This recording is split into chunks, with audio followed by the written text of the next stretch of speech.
দেখো,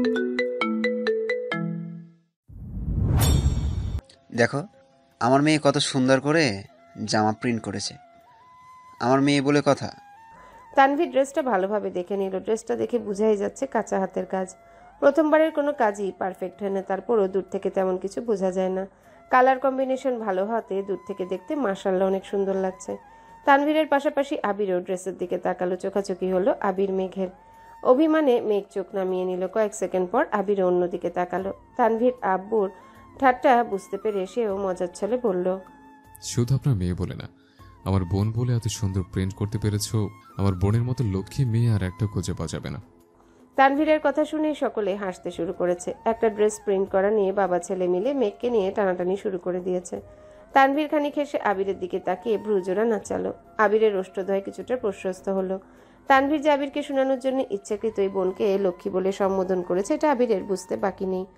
আবির আর মেঘের মধ্যে কোনো কিছু নিয়ে মান অভিমান চলছে সেটা বুঝতে পেরে তানভীর সন্ধ্যা থেকে আবিরকে জিজ্ঞাসা করেছে, কিন্তু আবির কিছুই বলছে না। মেঘের বিষয়ে কিছু বললেই কথা এড়িয়ে যাচ্ছে। মোজাম্মেল খান তানভীরের কথার প্রত্যুত্তরে বললেন, আমার মেয়ের এত এত গুণ যে আমার মেয়ে যেই বাড়িতে বউ হয়ে যাবে সেই বাড়িতেই রানীর মতো থাকবে, বুঝলে?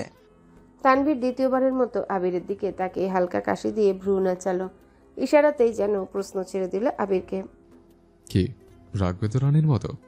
তানভীরের মুখে হাসি থাকলেও আবিরের ভ্রুযুগল কুচকানো। আব্বু চাচ্চুকে সে এক বিন্দু বিশ্বাস করতে পারে না। আজ মজার ছলে বলছেন, কিন্তু দুদিন পর যে তার ব্যবস্থা করতে যাবেন না তার কি গ্যারান্টি আছে? ভাবতেই আবিরের কলিজা কেঁপে উঠল। আর এক মুহূর্ত দাঁড়ালো না। সিঁড়ি দিয়ে উঠতে উঠতে মালিহা খানকে উদ্দেশ্য করে বললেন, আমু খাবার রেডি করো। মেঘ চোখ জোড়া ছোট করে সিঁড়ির পানে চেয়ে আছে। অষ্টাদশীর অভিমানী মনে অভিমানেরা তীব্রভাবে হানা দিয়েছে। সন্ধ্যাবেলা আবির ভাইকে রাগ দেখালো, অথচ আবির ভাই নিজে থেকে একবারের জন্য কথা বলার চেষ্টা করলেন না। ড্রেস দেখে সকলে প্রশংসা করেছে, কিছু একটা কমেন্টস হলেও করেছে, অথচ আবির ভাই কিচ্ছু বললেন না।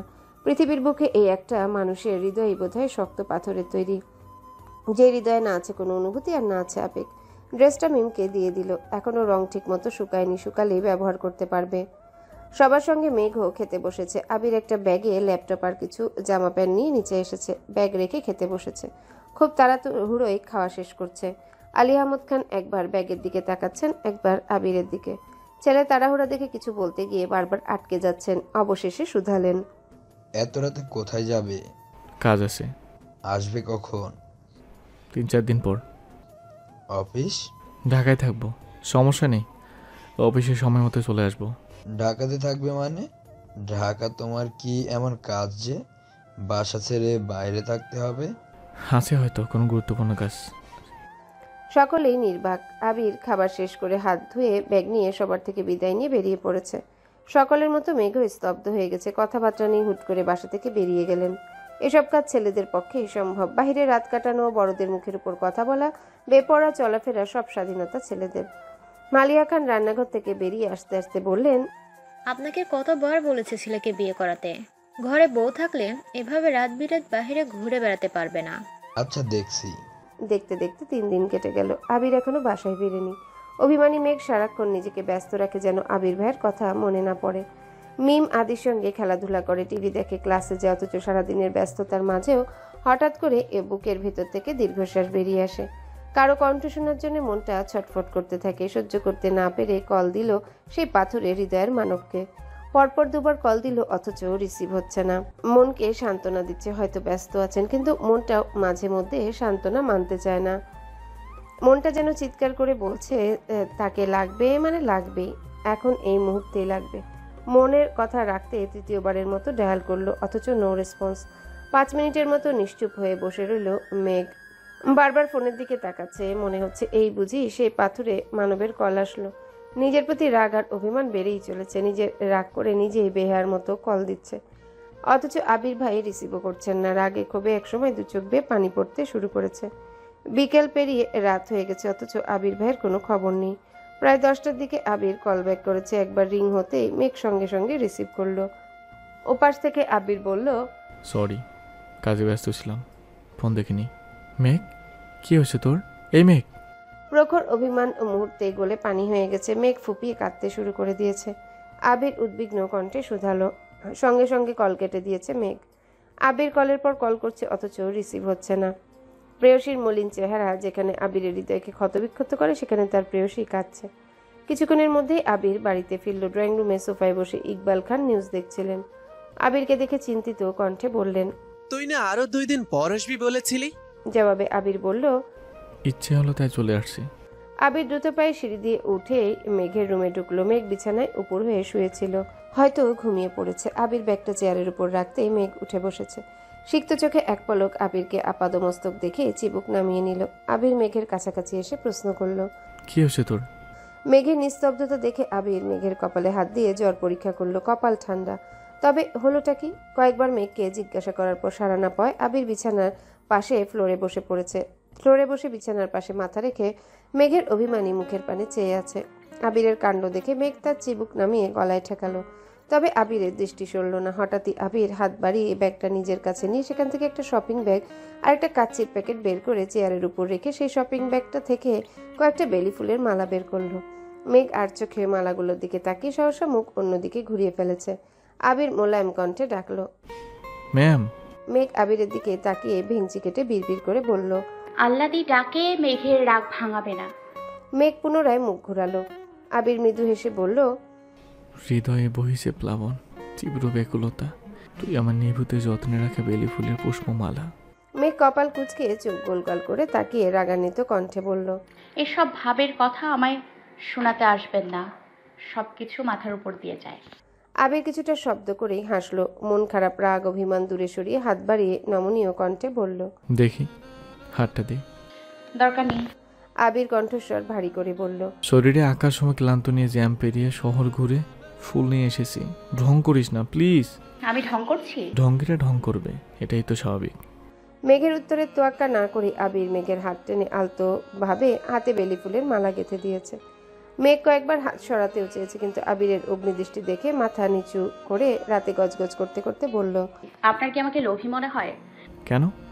যখন যা ইচ্ছা আচরণ করবেন, যা তা বলবেন, যেভাবে খুশি ভাব দেখাবেন, তারপর কাচ্চি মালা চকলেট হাবি চাবি নিয়ে এসে আমার মন গলানোর চেষ্টা করবেন।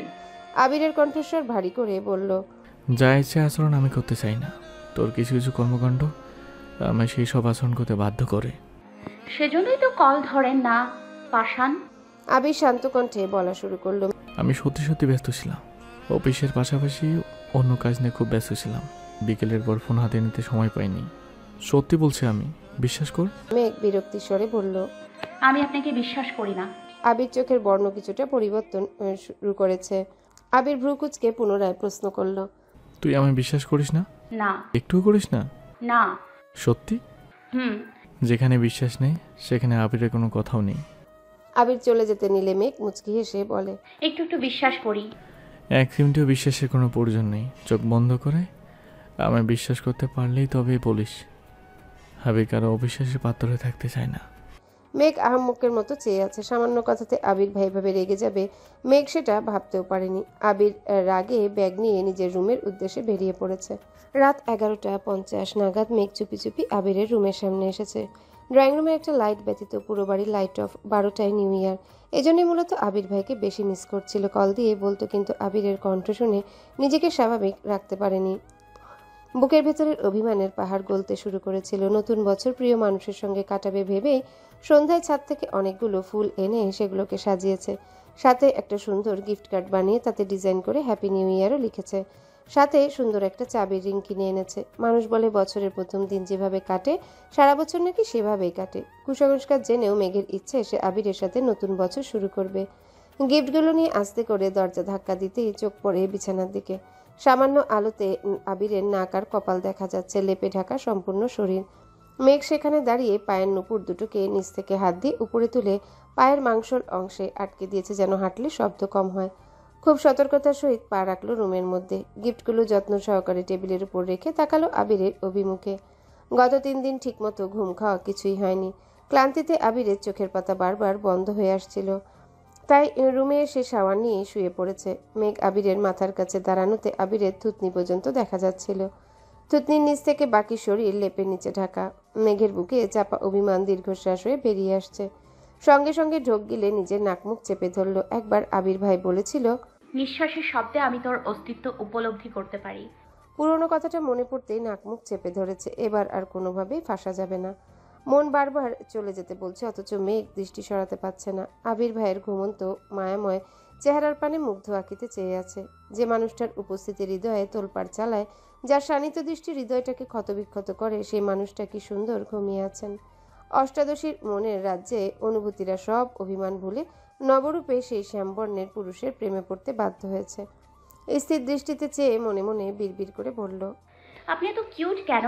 মনে হয় আল্লাহ আপনাকে বানানোর সময় কিউটনেসের ডিব্বা আপনার উপর ঢেলে দিল। ব্যালকনি দিয়ে আসা কনকনে ঠান্ডা বাতাস গায়ে লাগতে শরীরে লোম দাঁড়িয়ে পড়েছে। সেই সঙ্গে মেঘও কেঁপে ওঠে। এই ঠান্ডায় বেশিক্ষণ এখানে থাকা যাবে না। শরীরের কম্পনের শব্দেই আবিরের ভাই সজাগ হয়ে যাবে। বারবার যেতে চাইছে, কিন্তু ঘুমন্ত আবির ভাইকে দেখার লোভ সামলিয়ে যেতে পারছে না। কে বলবে এই মেয়ে গত 9 বছর যাবৎ আবিরকে সহ্যই করতে পারত না। আবির বাড়ি ফিরেছে সবেমাত্র 6 মাস হয়েছে। এতেই আবিরের প্রতি পুরোপুরি আসক্ত হয়ে পড়েছে। যে মেয়ের রাগ আর জেদের কাছে খানবাড়ির প্রতিটা সদস্য হার মানত, সেই মেয়ের রাগ অভিমান এখন আবিরের রাগের সামনে তুচ্ছ। ভালোবাসা বোধহয় এমনই হয়, শত রাগের পরেও প্রিয় মানুষটার উপস্থিতি হৃদয় প্রশান্ত করে তোলে। দেয়াল ঘড়ির টিনটিন শব্দে মেঘের ঘোর কাটে। ঘাড় ঘুরিয়ে সেদিকে তাকিয়ে দেখলো ঘড়িতে 12টা বাজে। বুক ধুকপুক করতে শুরু করেছে। মনে অপরাধমূলক কাজ করার নিষিদ্ধ ইচ্ছে জেগেছে। বুক ফুলিয়ে অনেকটা শ্বাস টেনে নিঃশ্বাস আটকে আবিরের কপাল বরাবর মুখ এগিয়ে নিল। উদ্দেশ্য আবিরের কপালে চুমু খাবে। একটু সামনে এগোতেই বুকের ভেতরটা অস্বাভাবিকভাবে কাঁপতে শুরু করেছে। অষ্টাদশী বুঝতে পারছে এই কাজ তার পক্ষে সম্ভব না। ঘন ঘন নিঃশ্বাস ফেলতে শুরু করেছে। নিজেকে সামলাতে বাম হাত দিয়ে মুখ চেপে চলে যাওয়ার জন্য বাড়াতে যাবে পা, অমনি ডান হাতে টান অনুভব করে। কয়েক সেকেন্ডের ব্যবধানে নিজেকে বিছানায় আবিষ্কার করলো। আবির মেঘের ডান হাতে জোরে টান দেয়।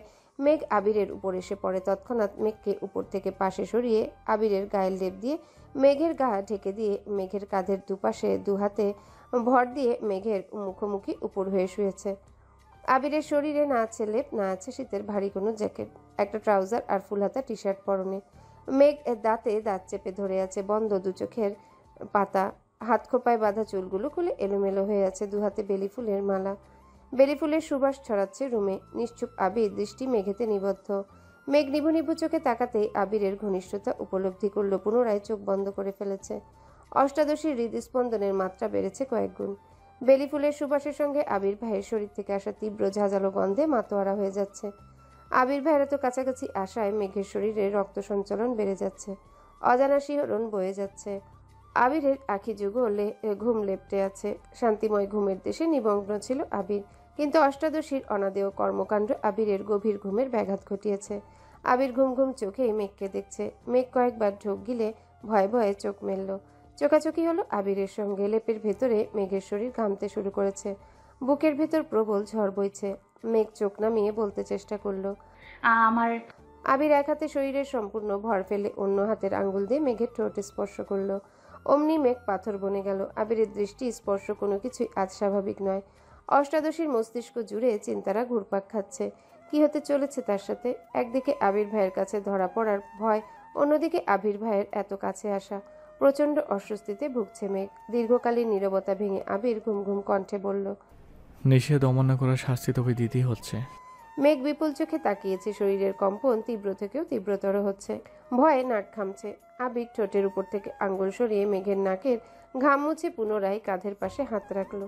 মেঘের গলা ভার হয়ে আসছে। কথা আটকে যাচ্ছে। জোরপূর্বক বলল, সরি। এসব ছড়িটড়িতে আবিরের মন গলানো সম্ভব না।